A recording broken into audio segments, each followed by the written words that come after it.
Impressive. So I'm guessing that the investments were made. If so, how was he able to get those investments at the time? Garvey was known to be charismatic, so he used his extraordinary personality to persuade African Americans to invest. So he was able to raise a large sum of money to invest in the risky capitalistic ventures. This is getting quite interesting. Would you then say, Ms. Bennett, that Garvey's need for economic development, his ideology of economic self-sufficiency, was the main factor that aided the UNIA growth? Definitely. It was one of the main factors that played a key role that fostered the growth. I am curious to know, Ms. Bennett, were the business investments a success? Although the business investments for the most part not successful, they became a solid economic foundation for future African American business ventures. I am loving this interview, although we are coming to a close.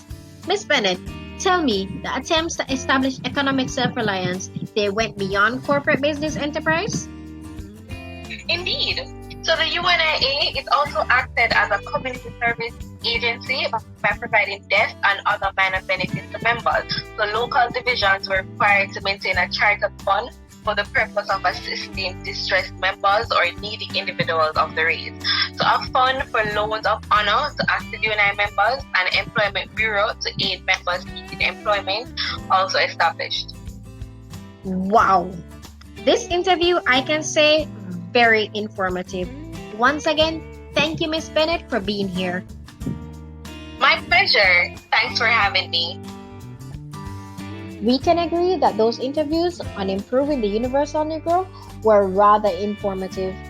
I, for one, learned a lot, including that the growth and influence of the UNIA were as a result of various factors, including the post-war period, the doctrine of self-governance, and the ideology of economic self-sufficiency, and not solely Garvey's charisma. I do hope that you found the discussion as informative as I did. With that said, we are out of time. Thanks again to our guests, Yannick Mendez, Mario Galbert, and Monique Bennett.